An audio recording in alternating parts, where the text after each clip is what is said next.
Everyone, my name is नदी Bhatnagar and I welcome you all in this channel. तो आज के वीडियो में हम क्या सीखेंगे, देखिए आज हम करने वाले हैं एनसीईआरटी की किताब से जो हमारा चैप्टर है न्यू एम्पायर्स एंड किंगडम्स। ये क्लास 6 का हिस्ट्री का चैप्टर है। चैप्टर जो है काफ़ी लंबा चैप्टर है और थोड़ा सा डिफिकल्ट भी है, इसलिए बड़े ध्यान से समझिएगा। इसमें बहुत सारे नाम आएंगे जिसमें आप कंफ्यूज भी हो सकते हैं। सो इसीलिए कॉपी पेन लेके बैठिए, जहाँ जो बोलूँ उसे लिख लीजिएगा या अपनी बुक लेकर बैठिए उसे मार्क कर लीजिएगा। ठीक है, तो चलिए विदाउट डिले अब वीडियो को शुरू करते हैं। New empires and kingdoms. देखो सबसे पहले दो वर्ड आते हैं हमारे पास, एक आता है एम्पायर और एक आता है किंगडम। तो what is the meaning of empire, what is the meaning of kingdom. देखो एम्पायर्स होते थे साम्राज्य, बहुत बड़े बड़े राज्य। ठीक है, किंगडम्स होते थे राज्य, यानी कि किंगडम छोटे होते हैं और एम्पायर जो होते हैं बड़े बड़े होते हैं। तो बड़े बड़े एम्पायर के अंदर ये बहुत बड़ा एम्पायर है, इसमें छोटे छोटे किंगडम हो सकते हैं। एम्पायर के राजा को हम क्या बोलते थे, बहुत बड़े एम्पायर के राजा को हम क्या बोलते थे, एम्परर। और जो किंगडम होते हैं उनके राजा को हम क्या बोलते हैं, किंग। ठीक है, ये चीज़ हमने पहले पढ़ रखी है। तो चलिए अब शुरू करते हैं। Arvind plays a king. Arvind एक बच्चा है जो आपको यहाँ पिक्चर में दिखाई दे रहा है। ये अपने स्कूल में जो है एक राजा का रोल अदा कर रहा है। ठीक है, he had expected to march solemnly in splendid ropes.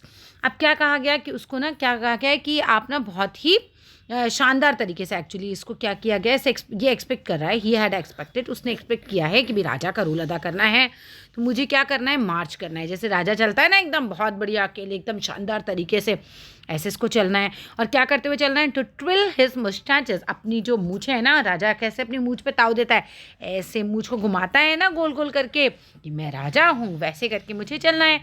And wield the silver paper wrapped sword with gusto. और क्या करना है, अपने जो चमकीले कागज से बनी हुई जो तलवार है उसको भी शान से पकड़कर चलना है, राजा को मूंछों को ताव देते हुए, और तलवार को शान से पकड़ना है। जो कौन सी तलवार है, जो चमकीले कागज से सजाएगा। ये बेसिकली यहाँ से कोई क्वेश्चन नहीं आएगा, तुम्हें दिखा रखा है कि बच्चा क्या कर रहा है या क्या वो एक्सपेक्ट कर रहा है। Imagine he is surprised when he was told that he would also have to sit and play a veena।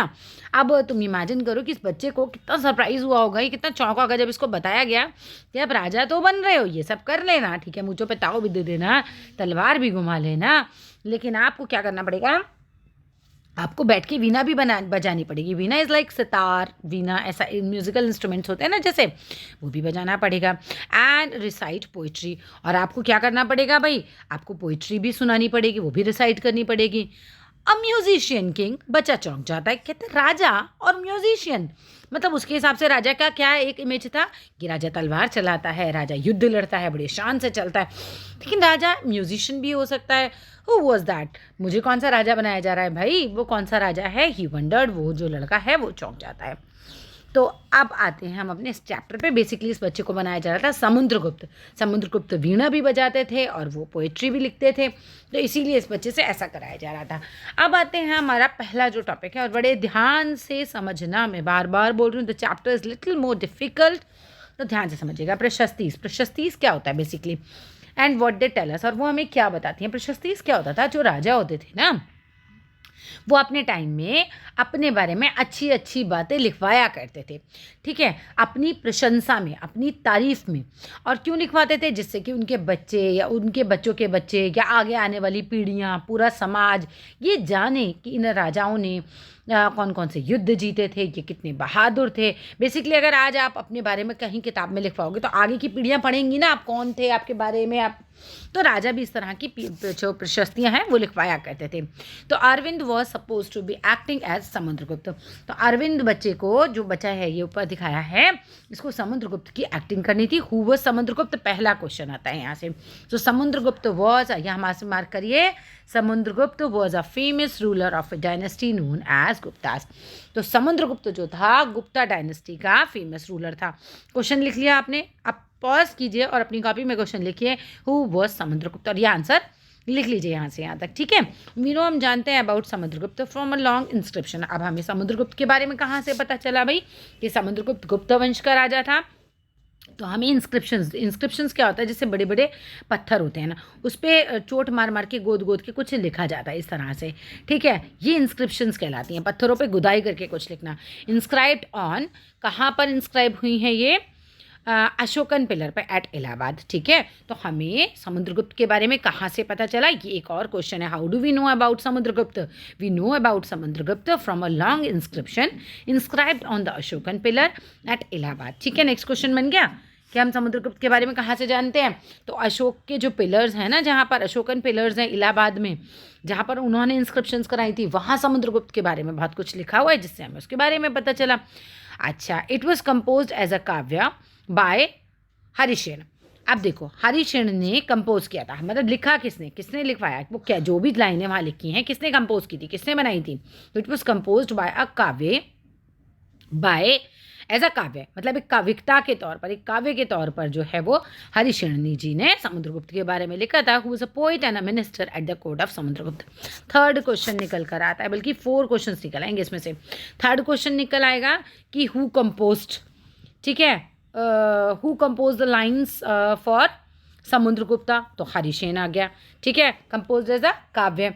और फिर नेक्स्ट क्वेश्चन आ जाता है कि हु वाज हरिशेन। ठीक है, आप जब वीडियो देखेंगे तो आप कॉपी पेन लीजिएगा और हाथ के आती क्वेश्चंस लिखते जाइए और इन पर आंसर 1 2 3 4 लिखते जाइएगा। ठीक है, जैसे यहाँ से पहला आंसर बनता है कि समुद्रगुप्त कौन था, फिर दूसरा क्वेश्चन बनता है कि हम समुद्रगुप्त के बारे में कैसे जानते थे। ठीक है, तो इस तरीके से चीज़ें आप बनाते चलिए। तो हरिशेन जो था वो कौन था, हु वाज हरिशेन, एक क्वेश्चन बनता है। तो पोएट एंड मिनिस्टर था at the court of Samudragupta. Am I clear? चलिए नेक्स्ट आते हैं। This inscription is of a special kind known as प्रशस्ति।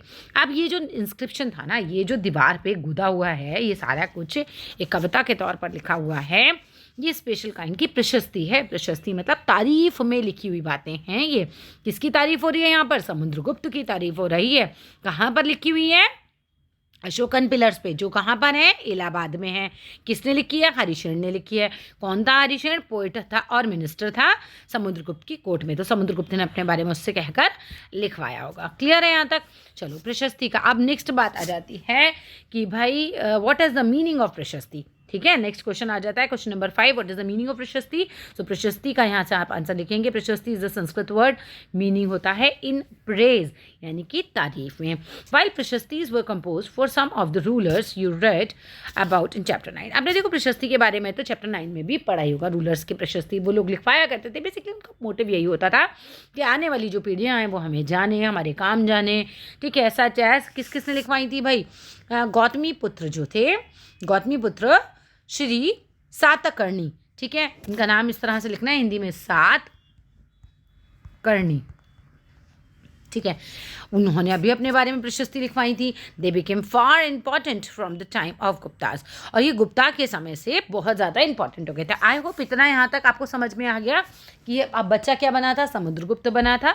समुद्रगुप्त बनने के बाद हमने पढ़ा कि भाई हमें यहाँ समुद्रगुप्त के बारे में कहाँ से पता चलता है, तो अशोकन पिलर से पता चलता है, जो कहाँ पर है भाई, इलाहाबाद में है। और ये सब जो प्रशस्ति लिखी हुई है समुद्रगुप्त के बारे में किसने लिखी थी, वो हरिशेन ने लिखी थी। हरिशेन कौन था, पोएट और मिनिस्टर था समुद्रगुप्त की कोर्ट में। ठीक है, प्रशस्ति क्या होती है, तो एक संस्कृत का वर्ड है जिसका मतलब होता है इन प्रेज। और प्रशस्ति इसको जो कंपोज करवाते थे वो कौन कराते थे भाई, रूलर्स करवाया करते थे, है ना, जिससे कि भाई जनरेशन जो है उन्हें जान जाएं। और यहाँ एक आपको एक इंस्टेंस, एक उदाहरण दे रखा है गौतमी पुत्र का श्री जो सातकर्णी थे, they became far important from the time of Gupta. ये गुप्ता जी के टाइम पे से, गुप्ता पीरियड से बहुत ज़्यादा इंपॉर्टेंट हो गए थे। नेक्स्ट आ जाते हैं समुद्रगुप्तास प्रशस्ति, समुद्रगुप्त की प्रशस्ति के बारे में। So let us see what समुद्रगुप्तास प्रशस्ति टेल्स अस। तो चलिए, ये जो प्रशस्ति है ना, जो अशोकन पिलर पे इलाहाबाद में लिखी हुई है, तो चलो इसके बारे में जान लेते हैं कि भाई यहाँ क्या लिखा हुआ है। द पोएट प्रिस्क्राइब नहीं प्रेज्ड द किंग, जो पोएट हैं उन्होंने तारीफ करी है राजा की, किसकी, समुद्रगुप्त की। इन द ग्लोइंग टर्म्स, बहुत बढ़िया शब्दों में अपने उन्होंने तारीफ करी। एज अ वॉरियर, वो कौन थे, समुद्रगुप्त थे, एक वॉरियर थे, एक योद्धा थे। एज अ किंग, एक राजा की तरह, who one victories in battle, एक जो राजा थे वो इस तरह के राजा थे जिन्होंने बहुत सारे युद्ध जीते थे। बेसिकली हु वॉज लर्नड, बहुत विद्वान थे। एंड बेस्ट ऑफ पोइट्स, और पोइट भी बहुत बढ़िया थे, मतलब जो बेहतरीन पोइट होते हैं उस तरह के वो पोइट थे। He is also described as equal to god, और उनको ना यहाँ पर गॉड्स मतलब होता है देवी देवताओं। जो बड़ा जी होता है ये होता है भगवानों के लिए, और जो छोटा जी होता है ये होता है देवी देवताओं के लिए। ठीक है, तो उनको देवी देवताओं के बराबर माना गया। एंड द प्रशस्ति was compose in a very long sentences, प्रशस्ति जो थी वो सेंटेंस चला जा रहा है, पूरा बहुत सारे लॉन्ग सेंटेंसेस उसके अंदर हैं। सो पूरे लॉन्ग सेंटेंस में वो प्रशस्ति है। बेसिकली आई थिंक हो सकता है एक ही सेंटेंस में हो, क्योंकि बहुत नहीं लॉन्ग सेंटेंसेस है, एक नहीं सेंटेंसेस लिखा हुआ है ना। तो अब आप जानो कि यहाँ पर क्या बताया गया समुद्रगुप्त के बारे में, ये पूछा जा सकता है आपसे कि ना व्हाट वाज रिटन इन समुद्रगुप्तास प्रशस्ति, तो क्या लिखा जा सकता है, आप क्वेश्चन बना सकती हो। तो आंसर आ जाएगा वही कि पोइट ने प्रेस किया था द किंग को in glowing terms as a warrior, उसको योद्धा बताया, उसको राजा बताया, उसको बताया कि भाई बहुत ज़्यादा युद्ध में जीता है बहुत विद्वान था, बेस्ट था पोइट, ये है ना, उसको डिस्क्राइब किया इक्वल टू गॉड। तो यहाँ तक आप जो है वो लिख सकते हैं, दैट्स इट, ठीक है, इतना है इसके बारे में। अब आइए नेक्स्ट पेज पर, समुद्रगुप्त द वॉरियर, समुद्रगुप्त एक योद्धा के रूप में। अब आपको थोड़ा बताएंगे ना कि भाई प्रशस्ति की कुछ लाइनें आपको दिखाएंगे एंड यू कैन सी कितनी बड़ी लाइन है, देखो यहाँ से लेकर यहाँ तक एक ही लाइन चली आ रही है। सो वो कह रहे हैं ना सेंटेंस जो था वो बहुत ज़्यादा लंबा है, मतलब सेंटेंस जो है वो काफ़ी लंबा है। तो समुद्रगुप्त द वॉरियर योद्धा के बारे में क्या लिखा गया है, whose body was most charming being covered with the plenteous beauty of marks of hundreds of scars. अच्छा जी, पता है यहाँ क्या बताया, ये बता रहे हैं कि उनकी बॉडी बहुत खूबसूरत थी समुद्रगुप्त की, और किससे कवर्ड थी, बहुत सारे घाव लगे हुए थे, मार्क्स थे, हंड्रेड्स ऑफ मार्क्स, स्कार्स मतलब दाग लगे हुए थे उनकी बॉडी पर। अब ये दाग किससे खूबसूरती क्यों बता रहे हैं वो, क्योंकि एक राजा की क्या विशेषता है कि वो युद्ध लड़े, युद्ध जीते। अब जब युद्ध लड़ेगा या युद्ध जीतेगा तो उसके शरीर पे भी तो घाव आएंगे, तो उसकी खूबसूरती के लक्षण बताए गए। अब उसने ये जो सारे के सारे आपको battle x, arrows, spikes, spheres, ठीक है, ये सारी जो ये सब दी हुई हैं, सोर्ड वोर्ड, ये तो सब आपके हथियार दे रखे हैं बेसिकली, कि भाई कौन कौन से हथियारों के वो दाग हैं। आई डोंट थिंक सो यहाँ से कोई क्वेश्चन बनना चाहिए, ठीक है। तो अब आइए आगे मैप फिर भी याद कर लेना, ठीक है, फिर भी याद कर लेना, अभी मैडम का भरोसा नहीं होता है कहीं से दे दें। अब आइए, if you look at the map 7, अगर आप मैप 7 की तरफ देखते हैं, you will notice an area shaded in green. चलो मैप 7 देखते हैं पहले, ठीक है, फिर देखेंगे क्या बता रहे हैं। अच्छा ठीक है, ये देखो ये वाला ग्रीन वाला एरिया है ना, इसके बारे में हमें बताया जा रहा है, तो देखते हैं क्या बताया जा रहा है यहाँ पर। You will find series of red dots, आपने देखा यहाँ पर रेड डॉट्स भी बने हुए हैं सारे के सारे along the east coast. Coast का मतलब क्या होता है, समुद्र के किनारे। आप नीचे देखो पूरा का पूरा पानी पानी है, समुद्र है, और जो किनारे किनारे होते हैं वो क्या होते हैं भाई, अपना देखो यहाँ देखो, ये देखो ये रेड डॉट्स बने हुए ना ये सारे, तो यहाँ तो समुद्र है, तो इस एरिया को हम कोस्ट बोलते हैं। यहाँ पूरा पानी होता है ना, ये समुद्र के किनारे की जगह को कोस्ट बोलते हैं, ठीक है। तो ईस्ट कोस्ट की तरफ पूरा रेड डॉट लगे हुए हैं। रेड डॉट किसकी जगह है अभी सब आपको समझाया जाएगा। And you will find the areas marked in purple, आपने देखा कि भाई पर्पल से भी मार्क है, आप अपनी बुक खोल के देखो, and blue as well, blue से भी मार्क है। तो अब जगह जगह आपको मार्क करके दिखाया हुआ है, ग्रीन से मार्क है, रेड से मार्क है, पर्पल से मार्क है, ब्लू से मार्क है। The map is based on the information provided in the प्रशस्ति। तो मैप किस चीज़ के बेस पर बनाया गया है, प्रशस्ति के। उस प्रशस्ति में क्या लिखा हुआ था समुद्रगुप्त के बारे में, उसके बेस पे बनाया गया है। और Harisen describe the 4 different kings of rulers. Harisen जो थे, जो पोएट अभी आपको बताए गए थे, उन्होंने डिस्क्राइब किया था 4 डिफरेंट काइंड के ऑफ रूलर हुआ करते थे उस समय, 4 डिफरेंट काइंड के। ये याद रखना, 1 मार्कर क्वेश्चन हो गया, कितने काइंड ऑफ रूलर बताए थे हरिसेन ने, 4 डिफरेंट काइंड ऑफ रूलर बताए थे। Tells us about Samudragupta's policies towards them. और समुद्रगुप्त जो उन 4 प्रकार के राजा हुआ करते थे ना, उनके प्रति समुद्रगुप्त का व्यवहार कैसा होता था, उनकी नीति, उनकी पॉलिसीज कैसी हुआ करती थी, इसके बारे में अब हम पढ़ेंगे। पहले the ruler of Aryavrat, the area shaded in green on the map. अब जो ग्रीन कलर से शेड करके आपको मैप में जगहें दिखाई गई हैं, जिसमें मेरे सामने बुक है तो मैं पढ़ दे रही हूँ जगहें आपके लिए, जिसमें हमें बता रखा है कन्नौज के बारे में, प्रयाग के जगह के बारे में, नालंदा के बारे में, और पाटलिपुत्र के बारे में, ठीक है। तो यहाँ पर कौन से रूलर राज करते थे, आर्यव्रत राजा यहाँ पर राज करते थे, ठीक है। And the kingdoms were made a part of Samudragupta empire, नहीं, who were uprooted here there were 9 rulers. अब जो आर्यव्रत में थे ना, आर्यव्रत में 9 राजा हुआ करते थे। आर्यव्रत में कितने राजा होते थे, 9 राजा हुआ करते थे। और क्या होता था, ये 9 के 9 राजा को अपरूट कर दिया समुद्रगुप्त ने, यानी कि युद्ध में हरा दिया और इनकी जड़ें उखाड़ दी एक तरीके से वहाँ से। And kingdoms were made a part of Samudragupta empire. अभी राजा अगर किसी जगह को हरा देता है, किसी राजा को हरा देता है, उसकी जगह राजा के अंडर में आ जाती है। तो बेसिकली यही हुआ कि समुद्रगुप्त ने पूरा अपने एम्पायर के अंडर में ले लिया था। आर्यव्रत के बारे में समझ में आया। आर्यव्रत के बारे में क्या समझ में आया, जो रूलर आर्यव्रत के थे वो कितने थे, 9 थे। समुद्रगुप्त ने 9 के 9 रूलर्स को हरा दिया और सारा उनका जो राजकाज था वो अपने अंडर में ले लिया। क्लियर है यहाँ तक। चलिए नेक्स्ट आ जाते हैं। तो पहले प्रकार के राजा समझ में आए कौन से थे, आर्यव्रत वाले। अब हम समझेंगे नेक्स्ट वाले। ठीक है, तो नेक्स्ट वाले हमारे कौन से होते हैं बच्चे? दक्षिणापथ। ठीक है, the rulers of Dakshinapath, here there were 12 rulers. अब दक्षिणापथ में कितने होते हैं भाई? 12 रूलर्स होते हैं।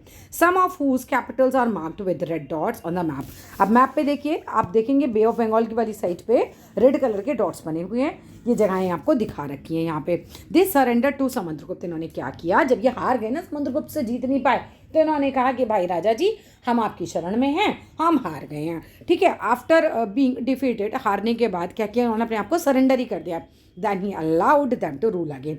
अच्छा, अब समुद्रगुप्त क्योंकि राजा था, तो उसने कहा ठीक है, अगर तुम मान रहे हो कि मैं तुमसे ज़्यादा हूँ या मैं तुमसे ज़्यादा शक्तिशाली हूँ, तुम मेरे अधीन आए हो एक तरीके से आज, तो ठीक है, जाओ तुम वापस अपने राज पे राज्य करो। तो राज्य की नीति क्या रही कि एक तरफ उसने जो था जीता, 9 राजाओं को हरा के, तो उसने अपने अंडर में ले लिया। और इधर क्या हुआ, जब 12 रूलर्स को इन्होंने हरा दिया दक्षिणापथ की साइड में, तो इन्होंने जब ये इनके समुद्रगुप्त के सामने उन्होंने सरेंडर कर दिया कि चलो जी हम मान देंगे, हम हार गए, तो समुद्रगुप्त ने कहा कि ठीक है, तो फिर जाओ अपने राज्य पर वापस राज करो। ठीक है, अब आइए the inner circle of the neighbouring state. अगर हम इनर सर्कल की बात करते हैं नेबरिंग स्टेट के, तो बिल्कुल ये ना इसके पास पास वाले जो हैं, ठीक है, इनर सर्कल की बात करें नेबरिंग स्टेट, जहाँ पर कौन कौन सी जगह आती है भाई? असम आती है, कोस्टल बंगाल आता है, नेपाल आता है, एंड नंबर ऑफ गणसंगा। गणसंगा के बारे में हमने पीछे भी चैप्टर्स में पढ़ा था। ठीक है, रिमेंबर करो, चैप्टर 5 में पढ़ा था। इन द नॉर्थ वेस्ट, ये मार्क होते हैं पर्पल कलर में on the map. They brought tribute, followed his orders and attend his court. तो इधर के जो राजा वाजा थे क्या करते थे? राजा के लिए गिफ्ट्स वगैरह लाते थे। ट्रिब्यूट हमने पढ़ा था ना, अभी लास्ट ही चैप्टर में पढ़ा था कि राजा के लिए अपनी श्रद्धा से कभी कभी कुछ भी ले आते थे, और राजा के ऑर्डर्स को भी फॉलो करते थे, राजा के कोर्ट को भी अटेंड करते थे। तो इस तरह के राजा थे। पहले जिसने राजा ने हराया और उनकी ज़मीनें ले ली, आर्यव्रत वाले। दूसरे दक्षिणापथ वाले, जिन्होंने राजा के आगे सरेंडर कर दिया। 12 राजा थे, राजा ने कहा जाओ वापस अपने राज पे राज कर लो। तीसरी नीति, जो ट्रिब्यूट वगैरह लाया करते थे, ठीक है, जो नेबरिंग स्टेट में रहा करते थे इनके। और चौथे the ruler of the outlying areas, जो बाहर की तरफ रहा करते थे, आउटलेइंग एरियाज में रहते थे, बाहरी इलाकों में रहते थे, marked in blue on the map. तो मैप में देखो आप, अगर मैप देखोगे तो ब्लू कलर से मार्क किए हुए हैं वो एरियाज। ठीक है, perhaps the descendants of Kushanas और शक, एंड ये जो यहाँ के रूलर थे ना, वो हो सकता है कुषाण और शक के डिसेंडर्स हो। परहैप्स मतलब शायद, और डिसेंडर्स का मतलब क्या होता है? वंशज, उनके खानदान के हों ये यहाँ जो राजवाज कर रहे थे। And the rulers of Sri Lanka who submit to him and offer daughters in marriage. अच्छा, उन्होंने सबमिटेड टू हिम, और मतलब बेसिकली उन्होंने मान लिया कि हाँ भाई तुम हमसे जो हो शक्तिशाली हो, तो ये क्या करते थे? अपनी बेटियों का विवाह इनसे, समुद्रगुप्त से करवा दिया। ठीक है, find Prayaga the old name of Allahabad, Ujjain and Pataliputra Patna on the map. अब आप क्या करें, प्रयाग को ढूंढे कहाँ पर है। ये ओल्ड नेम है प्रयाग इलाहाबाद का, इंपॉर्टेंट क्वेश्चन, कि इलाहाबाद का पुराना नाम क्या था? प्रयाग था। उज्जैन एंड पाटलिपुत्र, पाटलिपुत्र का पुराना नाम मतलब पटना का पुराना नाम पाटलिपुत्र था, इलाहाबाद का पुराना नाम प्रयाग था। याद करो, और इसको कह रहे हैं कि फाइंड आउट करो मैप पे। मैप का क्वेश्चन हो गया ये। These were important centres of Gupta rulers.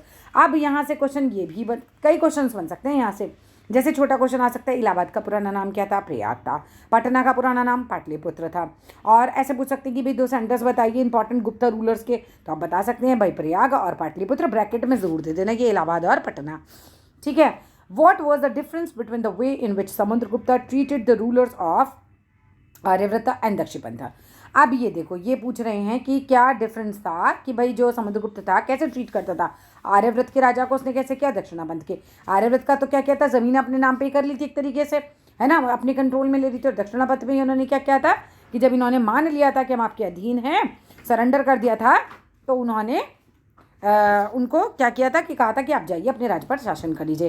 Can you suggest any reasons for the difference? क्या आप रीज़न बता सकते हैं डिफरेंस का? ये देखो, ये आपको जगहें दिखा रखी हैं, ये देखो, ये आपको नेबरिंग जगहें दिखा रखी हैं। ये देखो, ये हमने ग्रीन वाला एरिया जो हमें बताया गया था आर्यव्रत वाला, वो दिखा रखा है। ठीक है, ये दक्षिणापथ वाले दिखा रखे हैं, रेड डॉट्स वाले। ठीक है ना, यहाँ 12 रूलर्स होंगे, 9 दिखा रखे हैं यहाँ। 9 वाले कौन से थे हमारे? आर्यव्रत वाले। ठीक है, नहीं, आर्यव्रत वाले ग्रीन शेडेड ही हैं। ठीक है, ये आर्यव्रत वाले ग्रीन शेडेड हैं, यहाँ पॉइंट कम लगा रखे हैं, जगहें होंगी है। ठीक है, चलो आज आगे आ जाते हैं। अब ये देखो inner state, outer state, Aryavrat, ये की होती है ना, इसमें से चेक कर लेना। आगे आते हैं नेक्स्ट पेज पे। अब आ जाता है जियोनोलॉजीज। अब ये क्या होती हैं? ये होती हैं वंश परंपरा। पापा के बेटे, बेटे के बेटे, उसके बेटे, उनके दादाजी, उनके परदादाजी, पूरा वंश कैसे चल रहा है। पहले इससे पहले हम वो पढ़े, ये पढ़ लेते हैं विक्रम संवत। यहाँ से भी क्योंकि बॉक्स में से क्वेश्चंस बहुत बनते हैं एनसीईआरटी से, तो ध्यान दीजिएगा। The era beginning in the 58 BCE, जो इरा, जो टाइम शुरू होता है, जो बिगिन होता है 58 BCE से, is traditionally associated with the Gupta king. तो वो जो है हम कहते हैं गुप्ता किंग का टाइम पीरियड था वो। Chandragupta second who had founded it as a mark of victory over the Shakas and assume the title of Vikramaditya. ठीक है, जो हमारे चंद्रगुप्त सेकंड थे, who had founded it as a mark of victory. उन्होंने कहा विक्रम संवत बनेगा तो मेरा मार्क रहेगा विक्ट्री का, कि मैं जीता था, है ना, मेरे नाम पे संवत आ जाएगा। ओवर शाक्स वो जीते थे, उन्होंने एज्यूम किया था अपना टाइटल विक्रमादित्य, अपने आप को नाम दिया था उन्होंने विक्रमादित्य एक्चुअली टाइटल दिया था। ठीक है, जिनोलॉजीज का मतलब क्या होता है? वंशावलियाँ। वंशावलियाँ मतलब जिसमें पूरा वंश के बारे में बताया जाएगा। Most prashastis also mention the ancestors of the rulers. देखो प्रशस्ति में हमें राजा के बारे में बताया जाता था, मगर सिर्फ राजा के बारे में ही नहीं, उनके परिवार के बारे में भी प्रशस्ति में हम बहुत कुछ पढ़ते हैं। ठीक है, so most prashastis also mention the ancestors of the rulers. This one mention Samudragupta's great grandfather. इन प्रशस्तीज में हमने समुद्रगुप्त के दादाजी, फिर दोबारा आ रहा है ग्रैंडफादर, तो परदादा के लिए आ रहा है, फादर उनके पिता के बारे में, उनकी माता के बारे में, इन सब के बारे में भी हमने प्रशस्ति में पढ़ा। हिज मदर, समुद्रगुप्त की माता जी का नाम क्या था? क्वेश्चन आ सकता है। क्या नाम था उनकी माता जी का?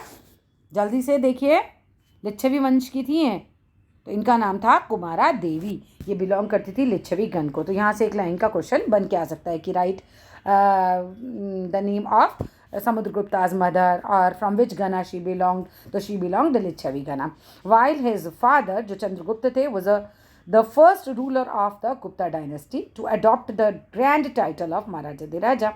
तो जो इनके पिताजी थे वो पहले ऐसे, वो जो चंद्रगुप्त थे, देखो समुद्रगुप्त के बेटा जो था वो था चंद्रगुप्त द्वितीय और इनके पिता थे चंद्रगुप्त। ठीक है, तो समझ लेना। तो Chandragupta was the first ruler जो थे, वो थे गुप्ता डायनेस्टी के, जिन्होंने अपने आप को महाराजाधिराज कहा था। ये ना बड़ी बड़ी उपाधियाँ दिया करते थे अपने आप को, जैसे कि हम राजा महाराजाधिराज हैं हम, एक तरीके से ऐसे ही ना खुद को खुश करने वाली बात है, टाइटल दिया करते थे। A title that Samudragupta also use. तो ये टाइटल महाराजाधिराज का समुद्रगुप्त ने अपने लिए भी यूज़ किया। His great grandfather and grandfather, दादा परदादा, are mentioned simply as Maharaja's. तो ये जो समुद्रगुप्त के जो दादा परदादा थे वो तो खुद को महाराज तक कहलाते थे, महाराज, राजा, महाराजा तक बस। ठीक है, लेकिन समुद्रगुप्त और उनके जो पिताजी थे वो अपने आप को महाराजाधिराज कहकर कहलवाना पसंद करते थे, अपने आप को उन्होंने ऐसा टाइटल दिया। It seems as if the family gradually rose it importance. और ऐसा दिखता है क्योंकि वो तो महाराजा ही कहलाते थे दादा परदादा, और ये महाराजाधिराज कहलाए, तो महाराजाधिराज डेफिनेटली ज़्यादा बड़ी उपाधि हो गई कि इनकी जो थी ना एक तरीके से ग्लोरी जो थी बढ़ती जा रही थी, ग्रेजुअली वो रोज हो रही थी, इनकी पैटर्न्स बहुत बढ़ती जा रही थी। Importance arrange these titles in order of importance. देखो राजा सबसे पहले हो गया, फिर उसके बाद बड़ा टाइटल हो गया महाराजा राजा से, और महाराजाधिराजा सबसे बड़ा टाइटल हो गया। ठीक है, कर दिया अरेंज मैंने। Samudragupta in turn figures in the genealogies list of ancestors of later rulers of the dynasty.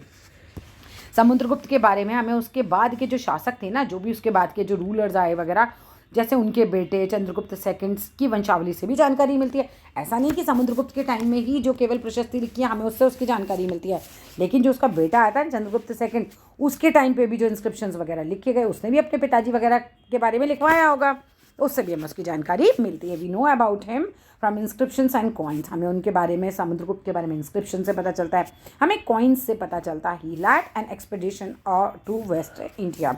अब इन्होंने क्या किया? उन्होंने पश्चिमी भारत में सैन्य अभियान किया, बेसिकली सेना लेकर गए होंगे युद्ध करने के लिए। Where he overcame the last of the Shakya. और उन्होंने क्या किया? वहाँ शाक्य राजाओं को भी इन्होंने जीत लिया होगा एक तरीके से। According to the later belief, बाद में विश्वास किया जाता है, court was full of learning people. तो लोग क्या मानते हैं कि जो इनका जो पूरा कोर्ट हुआ करता था ना समुद्रगुप्त का, ये राजा जी बैठे हुए, बहुत सारे लोग बैठे होते थे, ऐसे ही बैठते थे ना, है ना, यहाँ पर बहुत सारे विद्वान लोग बैठा करते थे, बड़े विद्वान हुआ करते थे, इनके जो कोर्ट में लोग बैठा करते थे। About some of them whom you will read in chapter 11। और इन लोगों के बारे में हम पढ़ेंगे चैप्टर 11 में। हर्षवर्धन एंड हर्षचरिता के बारे में हम पढ़ेंगे। While we can learn about the Gupta rulers from their inscriptions and coins. भाई देखो हम गुप्ता रूलर्स के बारे में कैसे पढ़ा अभी तक? हमने पढ़ा इनके बारे में इंस्क्रिप्शन से, हमने पढ़ा कॉइन्स से, और इंस्क्रिप्शंस में इनकी क्या लिखी हुई है? प्रशस्तियाँ लिखी हुई हैं। तो गुप्ता रूलर्स के बारे में समझ में आ गया आपको? We can find out about some kings of from their biographies. तो हमने कुछ राजाओं के बारे में उनकी बायोग्राफीज से भी पढ़ा। अब राजा भी पता है अपनी बायोग्राफीज लिखा करते थे, अपने बारे में लिखना, बायोग्राफी अपनी ज़िंदगी के बारे में लिखना नहीं, ऑटोबायोग्राफी होती है अपने आप लिखना, और राजा की ज़िंदगी के बारे में लिखा गया वो बायोग्राफी कहलाएगी। तो कोई और जब लिखता है तो वही बात बायोग्राफी कहलाती है, और जब आप खुद अपनी लिखते हो तो वो ऑटोबायोग्राफी कहलाती है। ठीक है, तो Harshvardhan who ruled nearly 1400 years ago was one such ruler. अब हर्षवर्धन के बारे में हमें कैसे पता चला? बायोग्राफी से। अभी तक हमने इस चैप्टर में पढ़ा कि हमें समुद्रगुप्त के बारे में, चंद्रगुप्त फन के बारे में, चंद्रगुप्त टू के बारे में कैसे पता चलता है? प्रशस्ति से, इंस्क्रिप्शन से, कॉइन से। लेकिन हमें हर्षवर्धन जो एक रूलर थे, जो 1400 साल पहले आए थे, उनके बारे में कैसे पता चलता है? हमें पता चलता है बायोग्राफी से उनकी। चलो भाई, हिज कोर्ट पोएट थे कौन? वाणभट्ट। बहुत इंपॉर्टेंट है, बहुत बहुत बहुत इंपॉर्टेंट है, आ जाता है यहाँ से। वाणभट्ट कौन थे? Banabhatta was the poet in क्या बोल सकते हैं हम, कोर्ट ऑफ हर्षवर्धन। ठीक है, हर्षवर्धन का टाइम पीरियड पूछा जा सकता है, 1400 साल पहले का इनका टाइम पीरियड था। अब इन्होंने अपने क्या लिखा था? Wrote his biography. तो वाणभट्ट ने अपनी बायोग्राफी लिखी थी। क्या लिखा था? हिज कोर्ट पोएट थे वाणभट्ट, रॉट हिज बायोग्राफी। किसकी बायोग्राफी लिखी थी? अपनी नहीं लिखी थी, हर्षवर्धन की बायोग्राफी लिखी थी। तो हर्षवर्धन, हर्षचरिता है ना, वहाँ क्या नाम था? हर्षचरिता। तो हर्षवर्धन की बायोग्राफी किसने लिखी थी? वाणभट्ट ने लिखी थी। वाणभट्ट कौन थे? वो उनके कोर्ट के पोएट थे। हर्षवर्धन के बारे में जो बायोग्राफी वाणभट्ट ने लिखी थी उसका क्या नाम था? हर्षचरिता। सारे क्वेश्चन समझ में आ रहे हैं? ये कौन सी भाषा में लिखी गई थी? ये भी पूछा जा सकता है, संस्कृत भाषा में।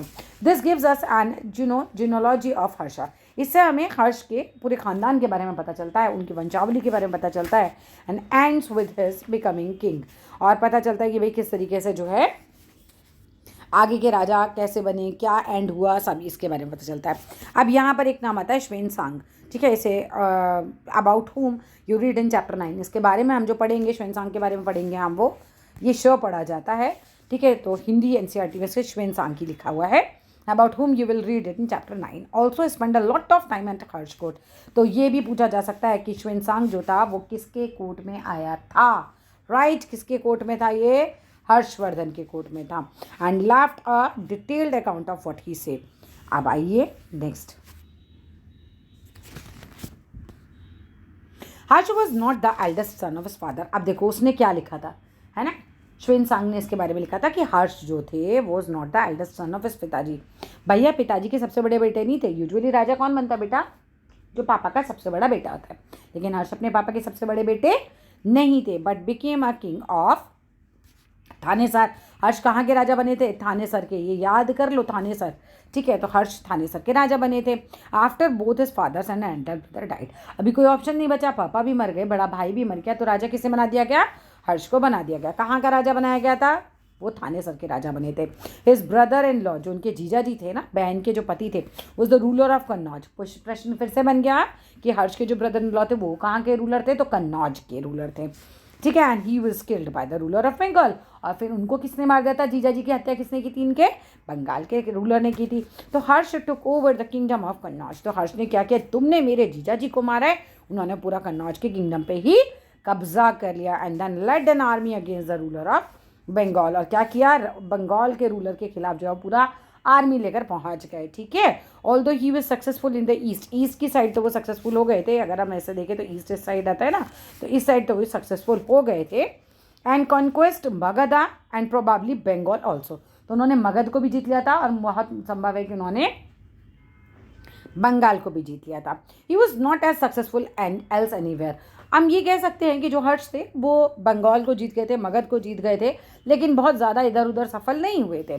ठीक है, he was not successful elsewhere, बाकी जगह नहीं थे successful. He tried to cross the Narmada to march into Deccan. तो उन्होंने नर्मदा नदी क्रॉस करी थी क्योंकि उन्हें डेक्कन तक पहुंचना था, ये जगह है Deccan. But was stopped by the ruler belonging to the Chalukya dynasty. लेकिन इनको चालुक्य डायनेस्टी के रूलर ने रोक लिया। हर्ष को किसने रोका था? ये क्या नाम है? पुलकेशन द्वितीय। पुलकेशन सेकंड जो थे वो कौन थे? चालुक्य डायनेस्टी के राजा होंगे, रूलर होंगे वहाँ के। तो उन्होंने कहा मैं तुम्हें आगे नहीं बढ़ने दूंगा, इन्होंने इनको यहाँ पर रोक दिया था। चलिए आगे आते हैं। The Pallavas, Chalukyas and Pulakeshin prashastis. अब हम पढ़ेंगे पल्लवास के बारे में, हम पढ़ेंगे चालुक्यास के बारे में, हम पढ़ेंगे पुलकेशंस की प्रशस्ति के बारे में। अभी तक हमने क्या पढ़ा? हमने पढ़ा समुद्रगुप्त, चंद्रगुप्त के बारे में हमें कहाँ से पता चल रहा है? हमें पता चल रहा है इंस्क्रिप्शन से, कॉइन से, है ना, उनकी प्रशस्ति, इससे हमें पता चल रहा है। फिर हमने क्या पढ़ा? फिर हमने पढ़ा कि भाई हमें हर्ष के बारे में कैसे पता चला, तो बायोग्राफी से पता चला। हर्ष की बायोग्राफी किसने लिखी थी बेटा? हर्ष की बायोग्राफी लिखी थी हर्षवर्धन ने। वो कौन थे? उनके यहाँ के पोइट थे। उन्होंने बायोग्राफी कौन सी भाषा में लिखी थी? संस्कृत में। उसका नाम क्या था? हर्षचरिता। वेरी नाइस, बहुत बढ़िया बहुत बढ़िया, आपको याद होता जा रहा है ना। और ये श्वेनसांग जो था वो किसके कोर्ट में आया था? वो हर्ष के कोर्ट में आया था। और उसने अपने अकाउंट में क्या देखा था कि हर्ष जो थे वो थानेसर के राजा बने थे। वो अपने पिताजी और भाई के मरने के बाद बने थे। हर्ष के जीजा जी जो थे बंगाल के थे और उन्होंने मार दिया गया था, नहीं, कन्नौज के रूलर थे और उनको बंगाल के रूलर ने आके जो है वो मार दिया था। हर्ष को गुस्सा आया, उसने कन्नौज पर कब्जा कर लिया पहले तो, अपने जो जीजा जी वाली जगह थी। एंड देन उन्होंने क्या किया? आर्मी लेकर बंगाल पहुँच गए लड़ने के लिए। बंगाल में वो जीत गए और फिर नर्मदा नदी पार करके मगध उन्होंने जीत लिया। फिर नर्मदा नदी पार करके वो दक्कन पहुँचे थे। लेकिन वहाँ पर से कहानी होगी चेंज, होता है ट्विस्ट। तो जो चालुक्य डायनेस्टी के पुलकेशन सेकंड थे उन्होंने उन्हें वहीं रोक दिया। अब आ जाते हैं हम अपने पल्लवास, चालुक्यास एंड पुलकेशन सेकंड प्रशस्ति पर। आई होप जो वीडियो है ना बहुत ज़्यादा बड़ी हो जाएगी। तो अभी ये वाला पार्ट ना, क्योंकि चैप्टर तो बहुत सारा बचा हुआ है, तो हम ये लेंगे ना अपने नेक्स्ट वीडियो, क्योंकि देखो ये बहुत ज़्यादा है, ठीक है। तो हम इसे अपना नेक्स्ट वीडियो में कवर करते हैं, क्योंकि ये बहुत ज़्यादा हो जाएगा फिर। अभी वीडियो ऑलरेडी आधा घंटे की हो चुकी है। So that's all in this video. अगर अच्छी लगे तो ज़रूर लाइक कीजिएगा, शेयर कीजिएगा, चैनल को सब्सक्राइब कीजिएगा। Thank you.